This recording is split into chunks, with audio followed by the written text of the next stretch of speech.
conheço nenhum preto bem-sucedido que não sustente um monte, né? Paga plano de saúde, paga livro, ajuda a construir, compra os remédios. O esperançoso é o cara que, diante de todas as evidências de que vai dar errado, ainda assim ele insiste. Eu sou rancorosa, mas eu sou desorganizada. Eu tinha que esfregar tudo na cara, eu não sei onde estão as coisas.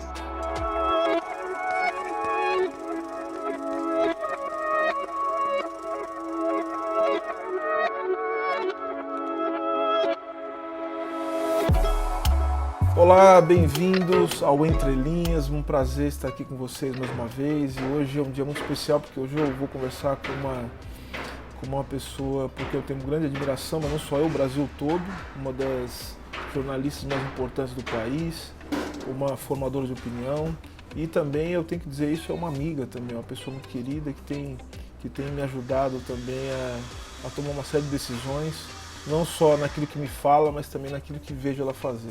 Estou falando aqui da jornalista Flávia Oliveira. Flávia, muito obrigado, viu? Pela presença, muito obrigado pelo carinho, muito obrigado pelo companheirismo, sempre, pela malungagem, né? Ô Silvio, sou eu que agradeço o convite, o encontro, né? Num ano difícil, te saber próximo é muito reconfortante, né? É muito alentador. Você é uma mulher de passagens, né? Que habita diversos mundos, né? E é um pouco do que acontece comigo, né? Eu, por exemplo, não sei se você sabia, eu sou um advogado, eu sou especialista em direito tributário, essa é a minha especialidade. E foi isso que me levou para a economia, inclusive, né? Para gostar de economia, para querer entender a economia. Então, eu queria te perguntar o seguinte, como é que essa tua trajetória, essa passagem, né, entre mundos, essa capacidade exúnica, né, de estar em mundos diferentes, como é que isso te leva a olhar para o jornalismo econômico? Como é que isso, você acha que tem alguma coisa a ver? Ou seja, esse seu interesse pelo jornalismo econômico, esse fato de você ser uma pessoa que transita entre dois mundos?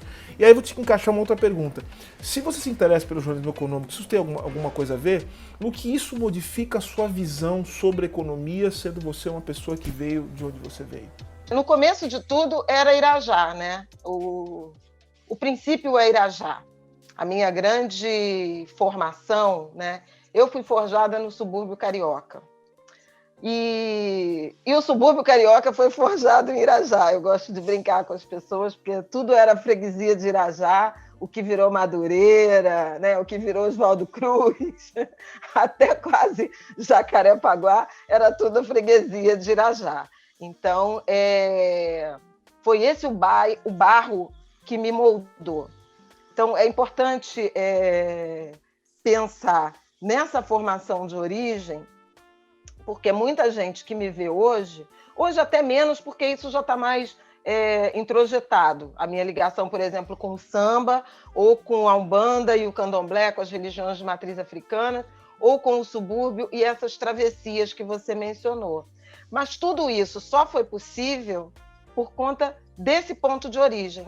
Eu cresci chamando o centro do Rio de Janeiro de cidade. Hoje eu vou na cidade. Era na cidade que a minha mãe trabalhava, era na cidade que ficava o meu dentista.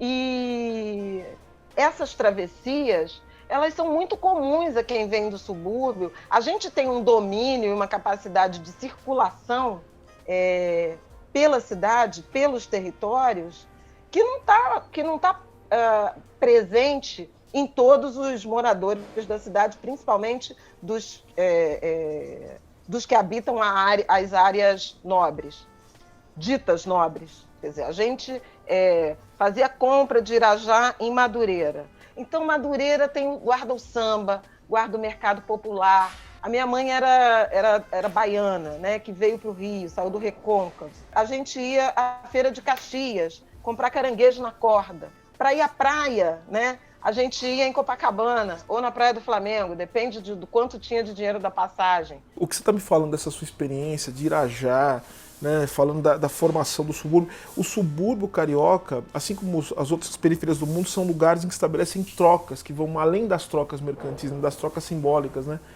Interação, né? Eu achei interação, convivência. São espaços de convivência, mas não apenas naquele território localizado, porque existe essa convivência, a gente chega lá, mas eu falo de te obrigar a experiências de interação fora do território de origem.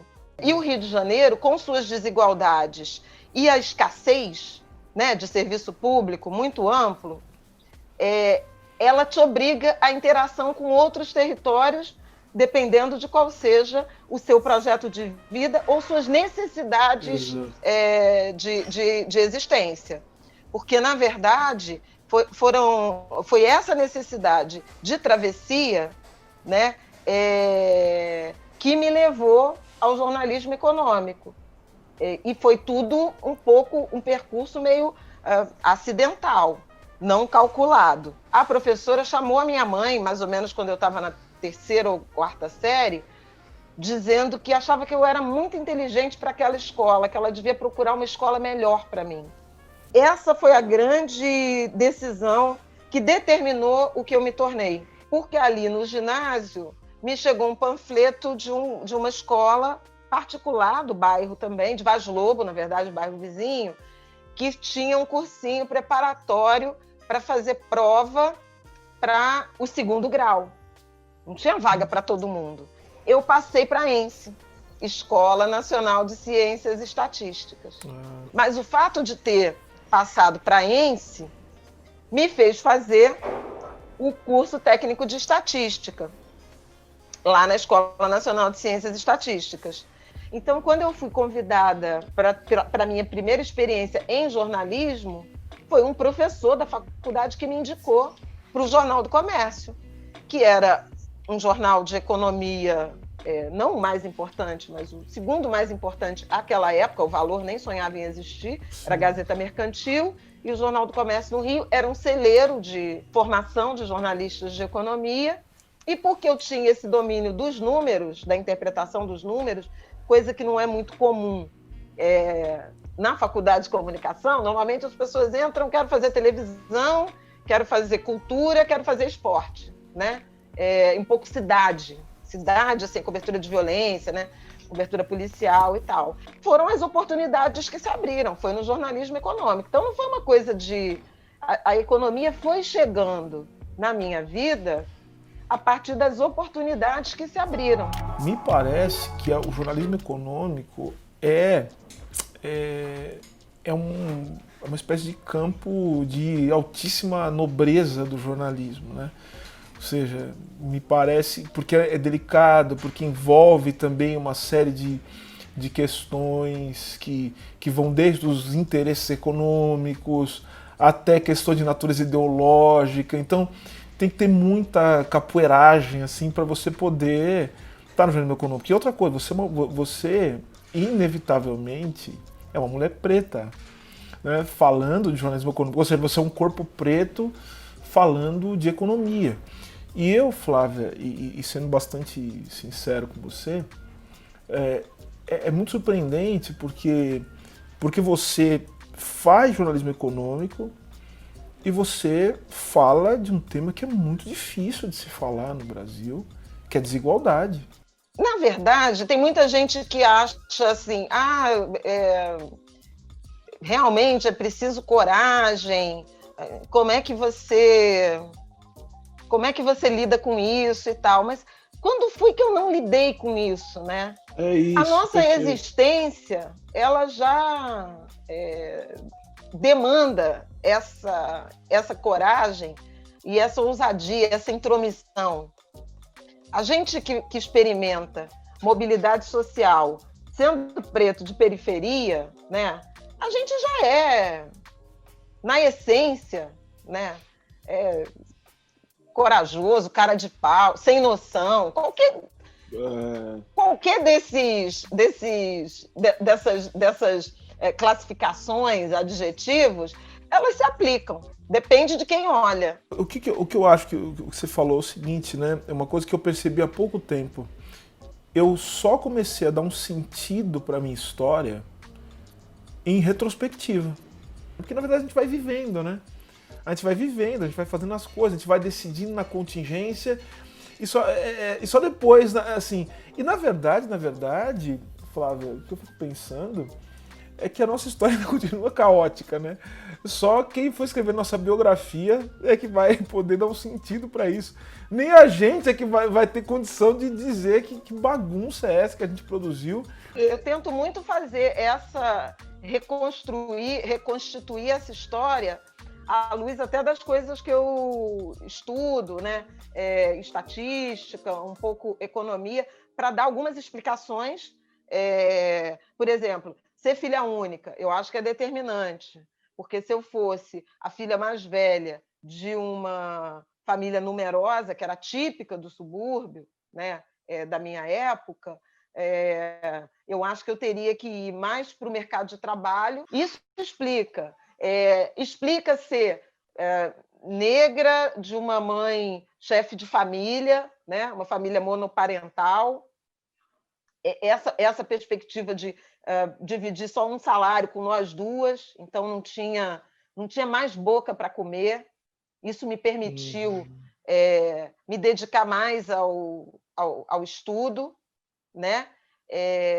Ela também me ajudou muito quando eu engravidei da Isabela. Eu já era casada, mas a minha mãe ficava comigo, ficava com a Isabela, para dormir lá em casa, nos plantões de fim de semana. Então, essa estrutura também viabilizou, por exemplo, a minha ascensão profissional, né? O meu tempo disponível para o trabalho.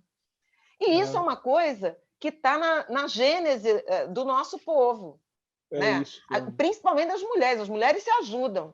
É uma tia que cria, né? Não tem confusão nenhuma nisso. Você fala assim, eu tenho duas mães, né? Minha avó foi minha mãe, minha tia foi minha mãe, porque a minha mãe trabalhava. Nas perdas, né? A gente vê muito... Até me emociono falando disso, porque às vezes você vê assim, as pessoas perdem e falam assim, eu perdi essa tia, mas ela era, para mim, uma mãe. Aí parece uma figura de linguagem, uma retórica. Não é, porque você efetivamente foi criado por um coletivo principalmente de mulheres, né? De mulheres negras. A gente é projeto coletivo o tempo inteiro, né? Porque é um esforço de um conjunto de pessoas que te forjam, que te permitem, por exemplo, estudar, fazer essas travessias, e depois a gente invariavelmente devolve. Não conheço nenhum preto bem-sucedido que não sustente um monte, né? Paga plano de saúde, paga livro, paga não sei o quê, ajuda a construir, compra os remédios. Eu queria agora fazer uma travessia, eu queria da economia para a política, né?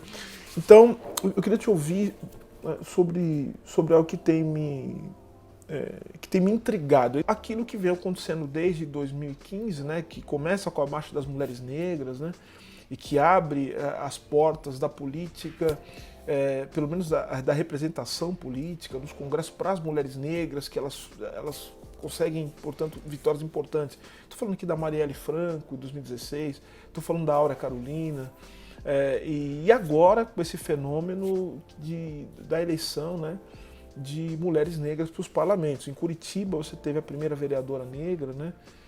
Enfim, as candidaturas coletivas, né? Os coletivos de mulheres negras, de pessoas pretas e de pessoas trans, o que parece que aponta para algo novo. Só que se você vai olhar os números, por exemplo, você vê que o número de vereadoras negras, né, considerando 5.000 e tantos municípios, é um número ínfimo, né? Eu não estou querendo dizer que não é para a gente se animar, estou querendo dizer que ainda falta um trabalho para fazer. Então, diante disso, eu queria dizer para você, como é que você vê essa coisa, esses fenômenos, né? Ou seja, a eleição de mulheres negras, de pessoas trans, a eleição dessas candidaturas coletivas.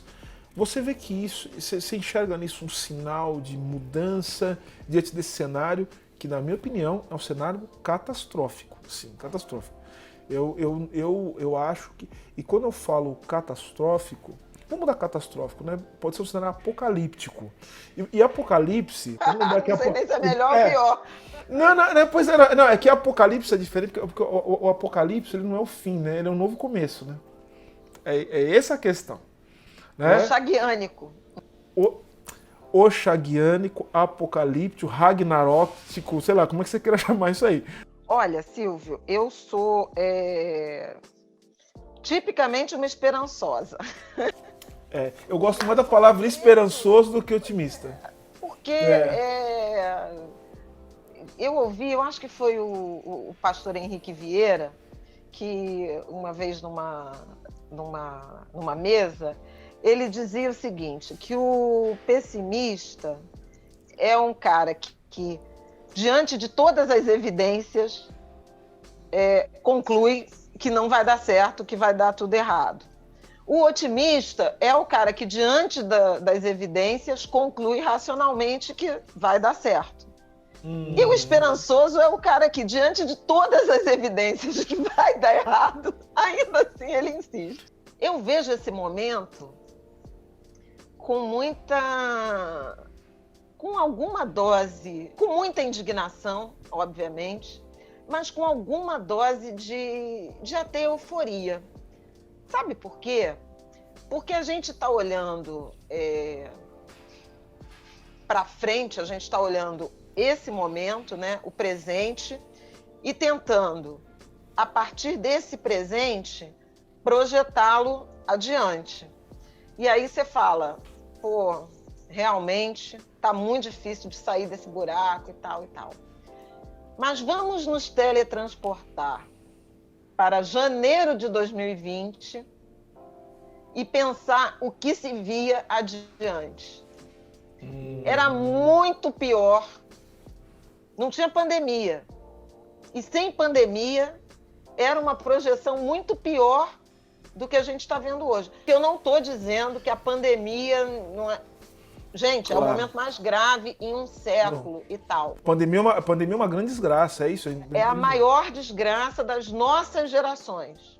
A gente não vai, eu acho impossível viver algo pior que isso, né? Até porque, se vier alguma coisa muito ruim novamente, a gente já foi moldado nesse trauma. Então, ele incide de uma outra forma. Mas veja que a gente, do ponto de vista do campo progressista, de direitos humanos, né?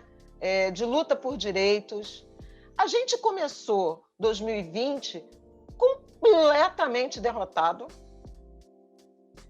sem sede, já que você gosta de futebol, né? A gente não tinha, perdeu o campeonato, perdeu a bola, perdeu a sede, estava lá não tinha grama, não tinha gramado, não tinha onde jogar, não tinha nada. Né? Derrota acachapante. Não tinha possibilidade de dialogar, de entrar no debate, de puxar o debate. E, no entanto, a gente chega em dezembro de 2020, faltando o debate. A bola voltou para o campo, a gente recuperou nossa quadra, não sei o quê, suspendeu o arresto dos bens, cresceu uma grama, estamos jogando. Eu acho que o futuro está em disputa. Perfeito.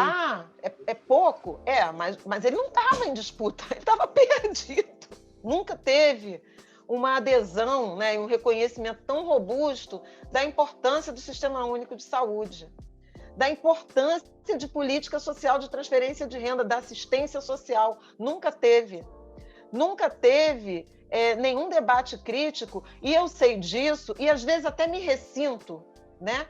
Porque nenhum debate crítico sobre a precarização do mercado de trabalho a partir das reformas trabalhistas que foram tão defendidas incessantemente no debate econômico entre os meus colegas. E às vezes eu vejo gente que sempre se contrapôs a isso, hoje até com mais voz do que a minha, que sempre foi crítica. E agora eu me vejo acompanhada. Então eu não posso ficar pessimista, desesperançada, diante de uma realidade em que tem um monte de gente, inclusive algumas pessoas que eram do campo mais liberal, que se adequou, que mudou de posição, assim, falando, não, de fato a gente tem que pensar em política social. Bom, tem o FMI falando disso, né? The Economist tá falando disso. The Economist. Entendeu? Eu estava aqui. Em março ou maio do ano passado, 2019, o Bolsonaro falou que ia fazer o 13º do Bolsa Família.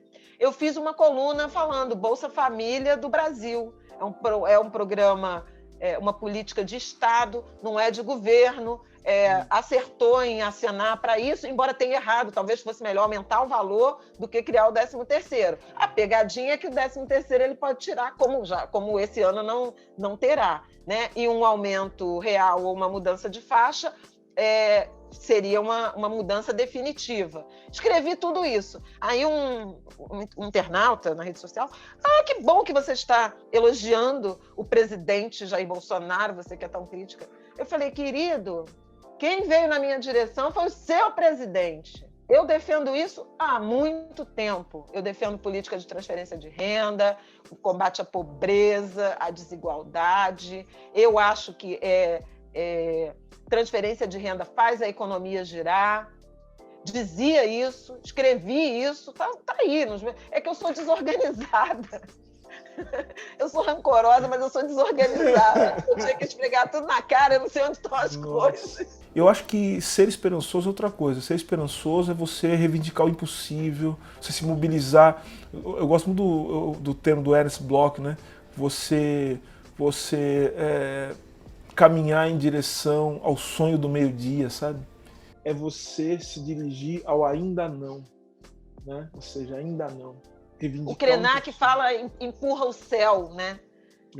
Empurra o céu. Quando estiver muito pesado, empurra o céu. Isso é lindo, né? Isso é de uma ampliação de horizontes. E que faz todo sentido na nossa religiosidade, na nossa fé, na nossa formação. O que vai ser essa coisa de ser vó de um menino preto nesse país? O que você está pensando? Como é que você está se sentindo? Ou seja, eu tô muito animado, né? De ver a Flávia Oliveira avó, assim, eu quero ver o que... Eu tô achando sensacional isso aí. Ao mesmo tempo que é uma experiência encantadora, é uma experiência assustadora, né? Encantadora a experiência da continuidade, né? Eu sou uma devota do útero das mulheres negras. Pensando também, olhando para trás a história e falando, caramba, essas mulheres deixaram essas vidas chegarem, né? Elas deixaram seus úteros florescerem. Vou trazer um debate mais classe média sobre fecundidade, né, e natalidade, que é muito... Não vou ter filho, a decisão, né? Não vou ter filho para não atrapalhar minha carreira. Não vou ter filho porque essa sociedade é muito complexa, não vou ter filho. E você pensar em gerações de mulheres a serviço da vida, né, e da existência, da permanência. Eu me descobri descendente do povo Balanta, da Guiné-Bissau, a partir do exame de DNA. Então tem uma ancestral que foi trazida de África, e esse útero dela vai pôr uma outra pessoa no mundo. Então, a sensação de estar, em alguma medida, colaborando, não rompendo com essa história de mulheres negras botando gente no mundo, mesmo que vocês não queiram. Mesmo que você mate os meus filhos. Ainda assim, e me emociono, sabe? Porque assim, ainda assim eu vou parir. E muito. Vocês vão matar um e virar outro. Então tem todo essa reflexão de tá cumprindo, né? Não tá desviando dessa trajetória do útero a serviço da existência. Ou seja, insistindo em viver, mesmo quando eles querem nos matar, né? Contra todas as evidências. Contra todas as evidências, contra todas as impossibilidades, a gente continua vivendo, né? E a minha filha engravidou na pandemia, né? Com todos os medos, né? Desse momento, né? Eu falo outro dia que meu neto é a flor do asfalto, né? Um ambiente de morte, de doença, de medo, de confinamento. E o confinamento me permitiu, por exemplo, acompanhar a gestação dela praticamente inteira, porque ela estava morando aqui, se mudou tem 2 semanas, no 8º mês de gravidez. Então, acompanhei dia após dia essa geração, o que é uma coisa absolutamente improvável nos dias de hoje, na rotina que eu tenho e tinha, né, costumava ter, de sair para trabalhar, de ter muita agenda, de viajar a trabalho, etc, etc, etc. E ela também. É lindo sob esses aspectos, é assustador por outros. Você vê a violência, né? No dia 20 de novembro, quando a gente amanheceu com o crime do Beto,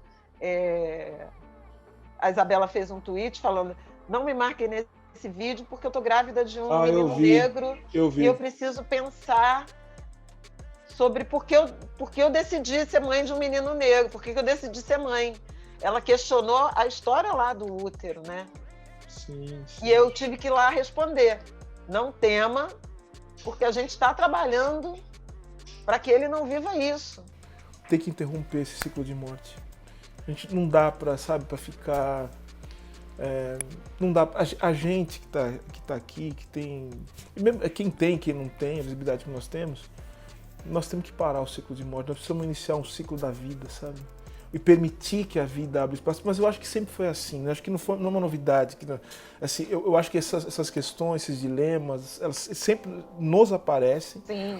E sempre apareceram antes. Mas a grande questão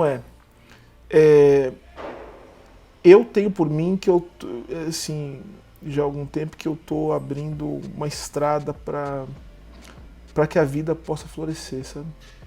E eu não sei se eu vou conseguir chegar nesse lugar, né? Onde a vida é possível sem esses percalços, essas questões todas. Mas a minha tarefa é essa, sabe? De abrir, de permitir que a vida continue a existir, que a gente continue a habitar esse mundo, né? Mas é muito duro, muito duro. Eu sempre gosto de perguntar para as pessoas assim, que vêm aqui, se elas tivessem que indicar 3 referências que elas consideram que são absolutamente fundamentais para a gente compreender o Brasil, para a gente compreender o mundo. Eu ando muito ligada ao Ideias para Adiar o Fim do Mundo, do Krenak. É um livro que, desde que eu li em 2019, tem sido muito marcante para mim, sob essa perspectiva de viver, de estar permanentemente em guerra, sob ataque. Nos ensina muito sobre o Brasil, sabe? Sobre também resistência, sobre se relacionar com a natureza, com a nossa essência. E acho que é importante para a gente preta como nós fazer também esse reconhecimento, né? A existência, a relevância e a violência que atravessou e atravessa os povos indígenas, né? Que são os nativos, que são os povos originais e os donos desse território.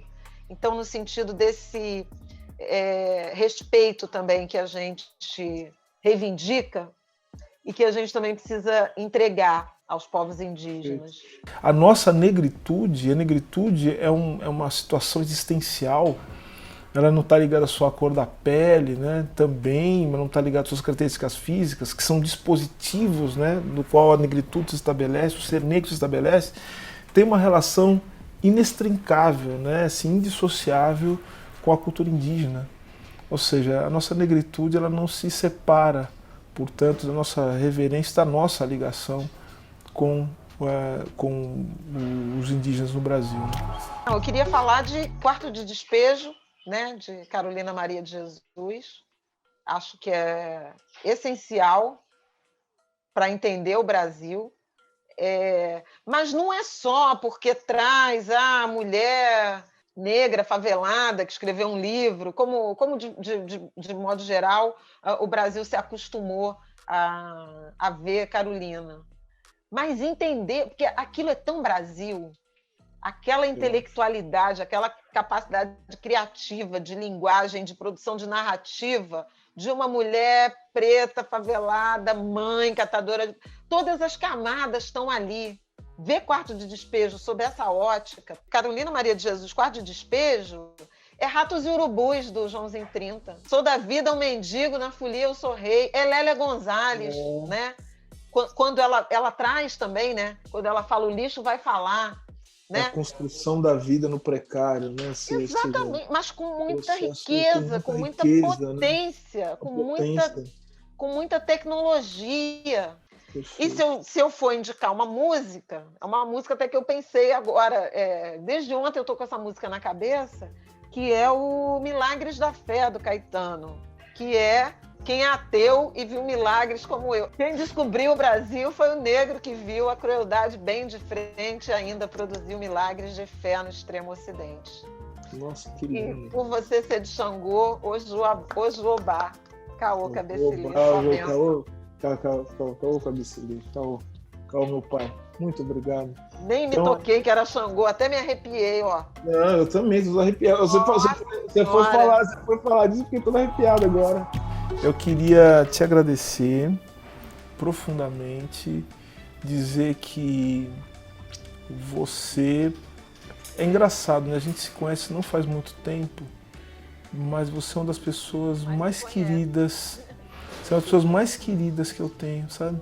E às vezes quando você parece que tem uma sensibilidade, assim, a gente tem uma ligação que você percebe quando ou eu tô bem demais ou não tô, e você dá aquele oi, você dá aquele toque na hora certa, no momento certo.